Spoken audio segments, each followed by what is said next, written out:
Assalamualaikum students, welcome to Biology Brilliance. I am Nibanjal from Pakistan and I am here to teach you biology.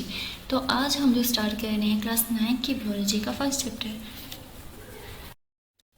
तो जो biology जो word है वो है Greek word जिसमें BIOS का मतलब है टू लाइफ और लोगस का मतलब है टू स्टडी। तो सिंपली हम बियोलॉजी में लिविंग ऑर्गेनिज्म को पढ़ते हैं और उनका जो इंटरेक्शन है एनवायरनमेंट के साथ उसको पढ़ते हैं। तो इतना तो हमें समझ आ गया बियोलॉजी क्या होता है। तो अभी हम लोग ये जान लें कि फादर ऑफ बियोलॉजी कौन है। तो जो बियोलॉजी के फादर हैं वो हैं एरिस्टोटल। अब अगर बियोलॉजी में हम लोग पढ़ते हैं लिविंग ऑर्गेनिज्म को, तो लिविंग ऑर्गेनिज्म हमारे इर्द गिर्द कौन कौन से हैं। पहले तो हम ह्यूमंस, सबसे पहले अशरफुल मखलूक़ात हम ह्यूमंस हैं। उसके बाद आते हैं एनिमल्स, प्लांट्स और फिर माइक्रो ऑर्गेनिज्म। ये ही लिविंग ऑर्गेनिज्म है। और हम लोग अगर साइंटिफिकली पढ़ें, हम लोग पढ़ें तो हम एनिमल्स और ह्यूमंस को अलग कैटेगरी में नहीं डालते, हम इन दोनों को एक ही कैटेगरी में डालते हैं और उसको हम पढ़ते हैं ज़ूलॉजी के अंदर। तो उस लिहाज से अगर हम लोग देख लें मेन डिवीजन्स ऑफ बियोलॉजी, तो डिवीजन्स ऑफ बियोलॉजी जो है वो 3 हैं। बियोलॉजी को 3 हिस्सों में डिवाइड किया जाता है। मैंने बताया 4 हम लोग पढ़ते हैं, ह्यूमंस, एनिमल्स, प्लांट्स और माइक्रो ऑर्गेनिज्म।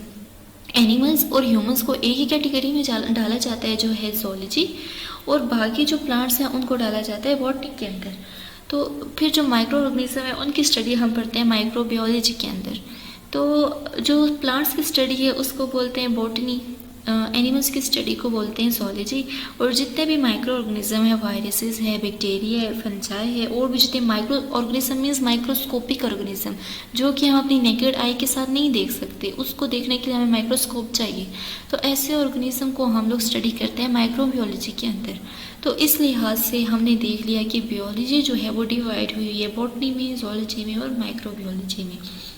अब बच्चे जो हैं वो कंफ्यूज हो जाते हैं अक्सर डिवीजन्स ऑफ बियोलॉजी में और ब्रांचेस ऑफ बियोलॉजी में।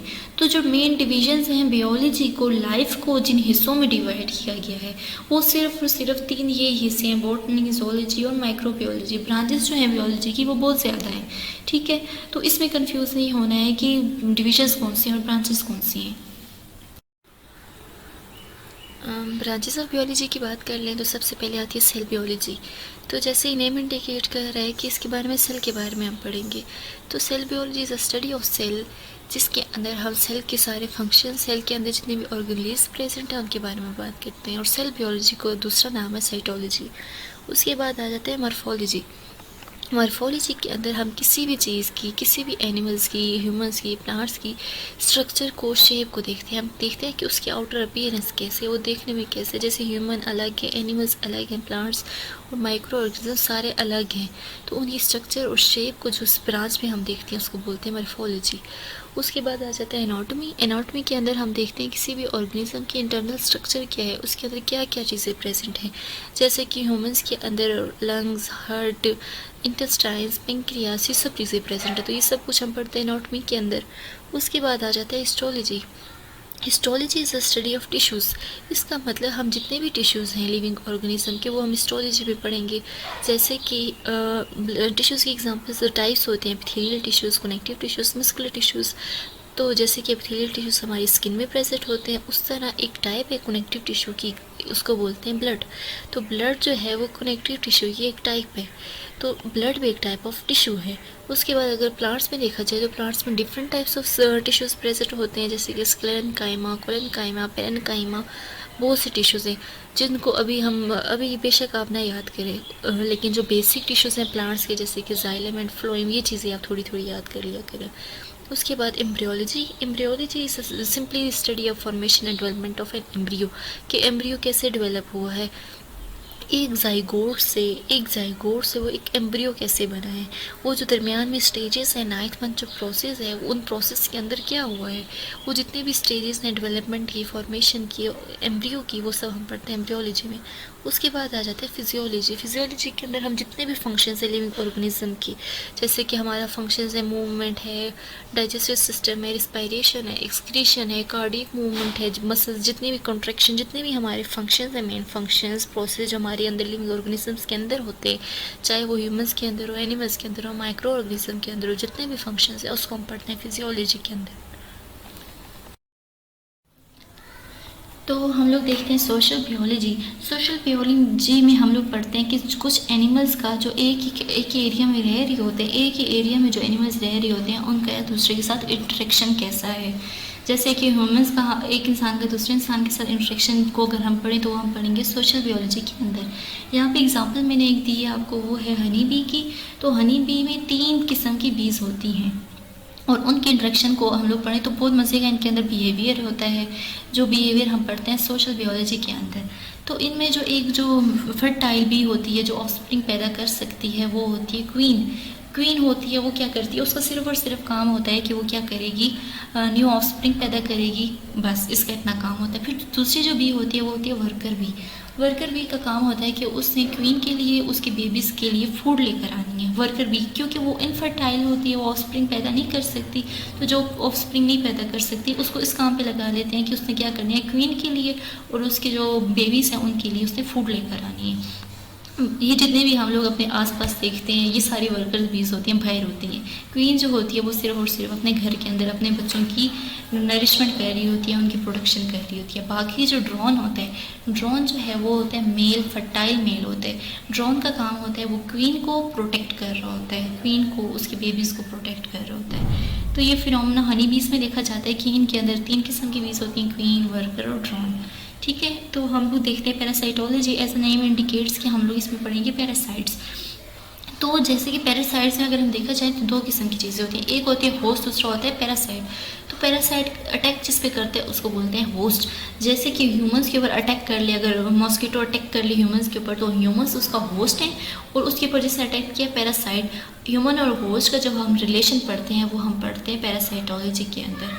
ह्यूमंस एज अ होस्ट और मॉस्किटो एज अ पैरासाइट, हम इनका जब इंटरेक्शन पढ़ते हैं तो इसको पढ़ते हैं पैरासाइटोलॉजी के अंदर। तो हम कह सकते हैं कि parasitology is a study of parasites.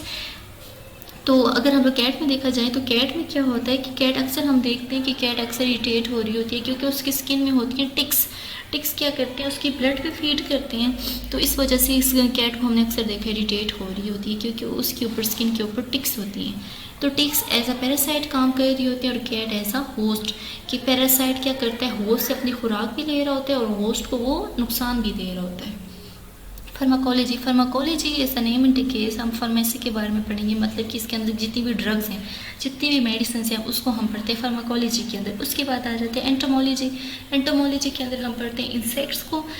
Insects जैसे कि एंटोमॉन है, एंटोमॉन एक ग्रीक वर्ड है जिसका मतलब है कि सेगमेंटेड बॉडी इंसेक्ट्स होंगे। एंटोमॉन का मतलब है कि नोस्ट, जिसका मतलब है सेगमेंटेड बॉडी। तो हम देखते हैं कि जो इंसेक्ट्स होते हैं उनकी जो बॉडी है वो सेगमेंटेड बॉडीज़ होती है। जैसे कि यहाँ पे हमने ग्रॉसहॉपर देख लिया, ग्रॉसहॉपर का हेड है, थोरैक्स है और एब्डोमेन। इसी तरह सब इंसेक्ट्स की जो बॉडी होती है वो सेगमेंट्स में डिवाइड हुई होती है, अलग अलग सेगमेंट में, 3 सेगमेंट में डिवाइड हुई होती है। जैसे कि हेड, थोरैक्स और एब्डोमेन 3 सेगमेंट्स में डिवाइड हुई होती है। ठीक है,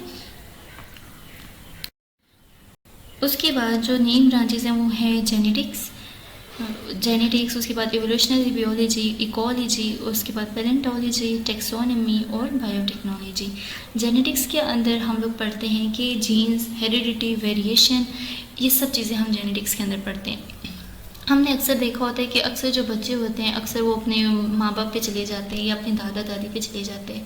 तो ये जो वो बच्चे अपने फैमिली में किसी मेंबर पे चले जाते हैं तो ये किस वजह से जाते हैं, वो होते हैं जीन्स। जीन्स के पास इंफॉर्मेशन होती है कि वो एक चीज़ से लेकर एक ह्यूमन से दूसरे ह्यूमन्स तक ले जाती है, जो होती है जीन्स, जो कि पेरेंट्स के डीएनए में होती है, जो कि पेरेंट्स के डीएनए से ऑफस्प्रिंग में जाती है, बेबीज़ में जाती है। तो अक्सर आपने देखा होगा कि अगर फादर की जो आईज़ का कलर ब्लू है तो बेबी का भी ब्लू हो जाता है। तो ये जो आई कलर या हेयर कलर, ये जो बेबी का और फादर का या पेरेंट्स का सेम हो जाता है, ये सेम होता है जीन्स की वजह से। तो ये सब जीन्स, ये हेरिडिटी, मतलब वेरिएशन, चेंजिंग, जितनी भी चेंजेस आती हैं लिविंग ऑर्गेनिज्म के अंदर, ये सब कुछ हम पढ़ते हैं जेनेटिक्स के अंदर। उसके बाद एवोल्यूशनरी बियोलॉजी आ जाती है। एवोल्यूशनरी बियोलॉजी नेम इंडिकेट कर रहा है कि क्या होगा, एवोल्यूशन के बारे में हम पढ़ेंगे। इसमें हम पढ़ते हैं कि कैसे स्पीशीज़ इवॉल्व हुई हैं। एज अ मुस्लिम्स हम नहीं मानते कि ऐसा इवोल्यूशन सच थिंग होती है, लेकिन साइंटिस्ट मानते हैं कि इवोल्यूशन होती है। अकॉर्डिंग टू साइंटिस्ट पहले यूनिसेलुलर ऑर्गेनिज्म थे, फिर उनसे मल्टीसेलुलर ऑर्गेनिज्म हुए। एज अ साइंटिस्ट पहले ह्यूमंस से प्राइमेट्स मतलब कि वो मंकीज़ थे, लेकिन हम लोग एज अ मुस्लिम ये नहीं मानते, क्योंकि हमें पता है कि हम इंसान इसी हालत में पैदा हुए हैं, आदम इस्लाम ऐसे आए तो हम भी इसी हालत में आएंगे। तो ये जो चीज़ें हैं कि इवोल्यूशन हुई है, यूनिसेलुलर से मल्टी सेलुलर में ऑर्गेनिज्म गए हैं, तो ये सब कुछ हम पढ़ते हैं इवोल्यूशनरी बियोलॉजी के अंदर। उसके बाद आ जाता है इकोलॉजी। इकोलॉजी को हम बोलते हैं एनवायरमेंटल बियोलॉजी, क्योंकि इकोलॉजी के अंदर जो रिलेशनशिप है लिविंग ऑर्गेनिज्म की दूसरे लिविंग ऑर्गेनिज्म के दरमियान में जितने भी रिलेशनशिप हैं उसको हम पढ़ते हैं इकोलॉजी के अंदर। ठीक है, बाकी पैलेंटोलॉजी आ जाता है। पैलेंटोलॉजी के अंदर हम पढ़ते हैं फॉसिल्स को।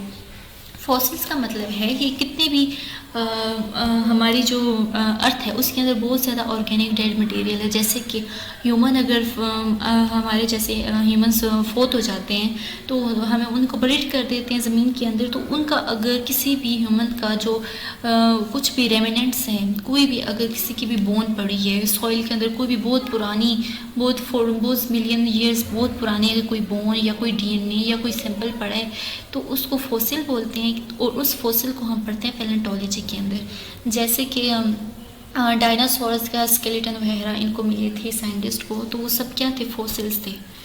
तो इन सब की जो स्टडी करते हैं वो हम पैलेंटोलॉजी में करते हैं। उसके बाद आ जाता है टेक्सोनमी।